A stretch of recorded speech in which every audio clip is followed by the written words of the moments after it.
So என்ன சொல்ல வரீங்க? மேடம், ஒவ்வொருத்தருக்கும் ஒரு அப்ரோச் இருக்கும். நீங்க எல்லாத்தையும் போல்டா அணுகுவீங்க. ஆனா என்ன பொறுத்த வரைக்கும் கொஞ்சம் நிதானத்தோட ஸ்ட்ராங்கா ஆக்ஷன் எடுக்கணும்னு நினைக்கிறேன். சார், நான் ஆலிவர் பத்தின எல்லா இன்ஃபர்மேஷனும் கொடுத்தாச்சு. அந்த ஆளை பிடிச்சி விசாரிக்கிற விதத்துல விசாரிச்சா எல்லா உண்மையும் வெளியில வந்துரும் சார். அதுக்கு தான் மேடம் ட்ரை பண்ணிக்கிட்டு இருக்கோம். அந்த ஆள் அங்க தங்கி இருந்ததுக்கான சாட்சியோ தடயமோ எதுவுமே இல்லையா மேடம்? சார், கடத்தப்பட்டப்போ நான் கலெக்டரா இல்லாம இருக்கலாம். பட் ஐஏஎஸ்ங்கிற பட்டம் இருக்குல்ல, எக்ஸ் கலெக்டருங்கிற பேர் இருக்குல்ல. நாளைக்கு இந்த விஷயம் பப்ளிக்கு தெரிய வந்தா ஐஏஎஸ்க்கே இப்படி ஒரு நிலைமை ஏற்பட்டுச்சுன்னா சாதாரண மக்களுக்கு என்ன ஆகும் அப்படிங்கிற கேள்வி உங்களை நோக்கி வராதா? மேடம், பொதுவாவே இப்ப சமூகத்துல பல பேர்கிட்ட மோசமான மனநிலை வந்துருச்சு. இளைஞர்கள் தங்களுக்கு இருக்கிற அழுத்தத்தினால அவங்க என்ன செய்யறாங்கன்றத மறந்துட்டு தப்பான செயல்கள்ல ஈடுபடுறாங்க. மேடம், இதெல்லாம் நான் ஜஸ்டிஃபை பண்ணல. சமூகத்து மேல பழிய போட்டு தப்பிக்கவும் நினைக்கல. என் கடமையை செய்யறப்ப கரெக்டாவும் ஒருத்தரும் கேள்வியே கேட்க முடியாத அளவுக்கு நியாயமா இருக்கணும்னு நினைக்கிறேன். ஜனனிங்கிறவங்க ஆலிவரை பத்தி கொடுத்த தகவல் படி நாங்க விசாரிச்சுக்கிட்டு தான் இருக்கோம். நாங்க எதிர்பார்க்காதபடி அந்த ஆள் கொடுத்த இன்ஃபர்மேஷன் எல்லாமே ஃபால்ஸா தான் இருக்கு. மிலிட்ரியில இருந்ததா சொல்லியிருக்கான். அதுக்கான ரெக்கார்டும் இல்லை. ஃபேமிலியை பத்தி சொன்னது பொய்யா இருக்கு. But still we are searching for him. கடல் மார்க்கமாவோ ஆகாய மார்க்கமாவோ நாட்டை விட்டு தப்பிக்கவே முடியாது. எல்லா இடத்துக்கும் இன்ஃபர்மேஷன் கொடுத்துருக்கோம். சார், அதே மாதிரி குணசேகரன் அவரை பத்தியும் விசாரிக்க சொல்லுங்க. அவரையும் சந்தேக வட்டத்துக்குள்ள வைங்க. என் விஷயத்துல இல்லைனாலுமே ஜனனி விஷயத்துல அவர் இன்வால்வ் ஆயிருக்கலாம் அப்படிங்கிற ஒரு டவுட் இருக்கு சார். எங்க வேலையை நாங்க செஞ்சுக்கிட்டு தான் இருக்கோம் மேடம். இன்ஸ்பெக்டர் கணேஷ் அதை ஃபாலோ பண்றாரு. சீக்கிரமே லீட் கிடைச்சிரும் ma'am. We will update you. I'm looking forward for it. Thank you. Thank you, ma'am.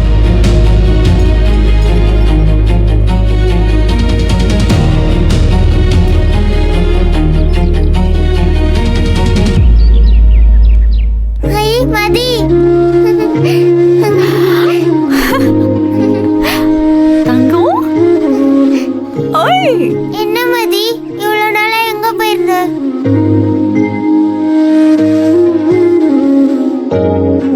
அம்மா வேலை விஷயமா வெளியூர் போயிருந்தேன். நீ எப்ப சத்தியூர்ல இருந்து வந்த? நீங்க வந்துட்டீங்கன்னு தெரிஞ்சதும் ஒரே பிடிவாதம். உங்களை பார்த்தே தீரணும்னு ஒரே அழுகமா. இவ்வளவு நாள் சமாளிச்சதே ரொம்ப பெரிய விஷயம் ஆயிடுச்சு. அதான் நான் கூட்டிட்டு வந்தேன். வேலை விஷயமா போன ஒரு ஃபோன் கூட பண்ண மாட்டியா? I miss you so much. I missed you too. ஆமா, அடிபட்டிருக்கு ஏன்? அது கல்லு வந்து பட்டுருச்சு. கேர்ஃபுல்லா வேலை செய்ய மாட்டியா? உனக்கு ஏதாவது ஆச்சுன்னா அப்புறம் நான் என்ன செய்யறது? என்னோட ஃப்ரெண்டு, அம்மா, தாத்தா, பாட்டி, ஆன்ட்டி, அங்கிள் எல்லாமே நீதானே. நீயே இப்படி பொறுப்பு இல்லாம பண்ணா என்ன யாரு பார்த்துப்பா? எனக்கு எதுவும் ஆகாதுடி.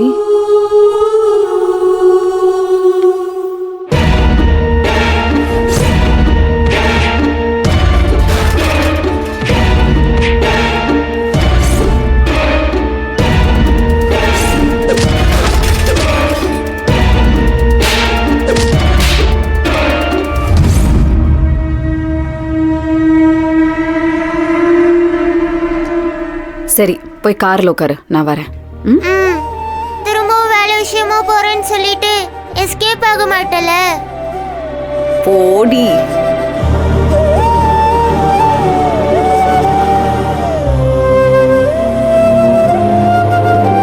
வா, உள்ள போய் உட்காரு. நீங்க இரு, அம்மா வந்துடுறேன்.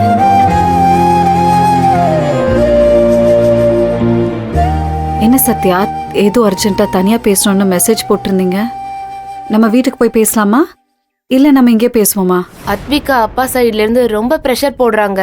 நாங்க ஊருக்கு போனதுல இருந்தே கால் மேல கால் பண்ணி பிரஷர் குடுக்கறாரு. உங்க போன் அவுட் ஆஃப் ரீச்ல இருக்கிறதுனால குழந்தை எங்க இருக்கு, நான் இப்பவே குழந்தைய பார்க்கணும், உடனே குழந்தைய கூட்டிட்டு வரலன்னா கோர்ட்டுக்கு போவேன், இல்லன்னா ஆளுங்களை வச்சு பிரச்சனை பண்ணுவேன்னு ரொம்ப மிரட்டுறாங்க மதி. இன்னைக்கு காலையில வீட்டுக்கு போறப்பவே வாசல்ல ஆளுங்க 2 பேர் நின்னுட்டு இருந்தாங்க. எனக்கு ரொம்ப பயமாயிருச்சு. குழந்தைய பார்த்தா தூக்கிட்டு போயிருவாங்கன்னு பயந்து நேரா நான் இங்க கூட்டிட்டு வந்துட்டேன். பிரச்சனை எதுவும் பண்ண வேண்டாம் மதி. இப்படி அடங்கி போய் சொல்றீங்களா? இல்ல சத்யா, நான் ஸ்ட்ராங்கா பேசினாதான் சரி வரும்.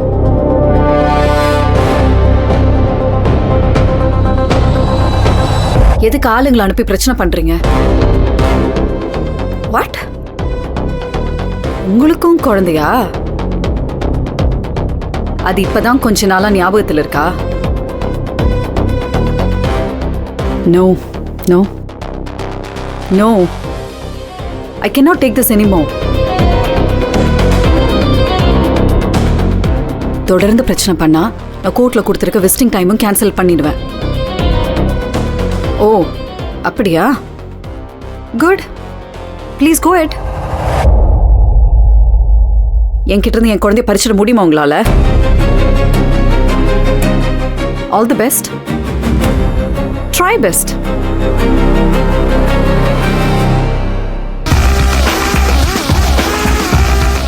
குழந்தைய மொத்தமா இங்கிருந்து வாங்கிடுவானா? முடியுமா? No way.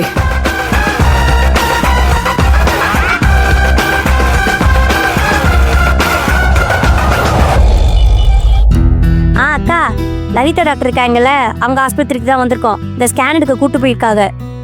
அக்கா எப்படி இருக்காங்க? தேவலாமா? சரி சரி, பார்த்துக்கங்கக்கா. டாக்டர் என்ன சொல்றாங்கன்னு நான் கேட்டு சொல்லிடுறேன். சரியா? சரி வச்சிடுறேன், பாய். பார்த்துக்குங்க. ரேணுகா அக்கா ஆஸ்பத்திரிக்கு போயிட்டாங்களா? அக்கா நல்லா இருக்காங்களா?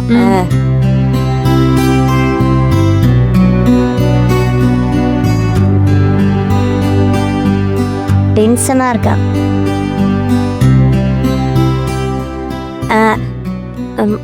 இந்தாரு சக்தி, புள்ள பிறந்தோடனே ஆறுபட வீட்டுக்கு கூட்டு போய் புள்ளைய கூட்டு போய் முருகர்கிட்ட ஆசீர்வாதம் வாங்கிட்டு வரணும். இது நீ எது டென்ஷன் ஆகாத. ஜனனி நல்லா டாலா ஃபிட்டா தானே இருக்கா. நார்மல் டெலிவரி தான் நடக்கும். நீ வேணா பாரு, முருகனை வேண்டிக்கிற. நீங்க அங்க பிரதர்ஷனம் பண்றேன்னு கூட வேண்டிக்கலாமே. பாத்தியா ஊம குசும்பி, நீ ஆரம்பிச்சிட்டியா? இல்ல வேண்டுதல் தானே, அதான் சொன்னேன். வேண்டிக்கிறேன். புள்ள நல்லபடியா பிறந்ததும் என் மாமியாரை கூட்டு போய் ஆறுபட வீட்லயும் அங்க பிரதர்ஷனம் பண்ண வைக்கிறேன்னு வேண்டிக்கிறேன். ஓகேவா? ஐயோ, இது ஏதோ வில்லங்கமான வேண்டுதலா இருக்கு. என்ன சொல்லும் போது மட்டும் இனிச்சுச்சா? நீ எதை வச்சு கலாய்க்கிறேன்னு எனக்கு தெரியும். யாரு இப்ப இருக்கிற உடல்வாக வச்சு எனக்கு கலாய்க்காத. நான் காலேஜ் படிக்கிறப்ப பாஸ்கெட் பால் பிளேயரு. ஓ, ஃபார்வர்ட் ஆடுவேன். என்ன கொஞ்சம் ஹைட்டு கம்மின்றதுனால ஃப்ரண்ட்ல போட்டாங்க.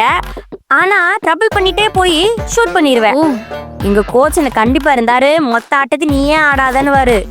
நான் கண்டுக்காம விளையாடுவேன். ஒரு தடவை அப்படிதான் கம்பத்துக்கு ஒரு மேட்சுக்கு போனோமா, ஆத்தாடி ஆத்தா, பொம்பளை பிள்ளைங்களாம் 6 அடிக்கு இருந்தாளுங்க. புடிச்சு அமுக்கிட்டாளுங்க கோழி அமுக்குற மாதிரி.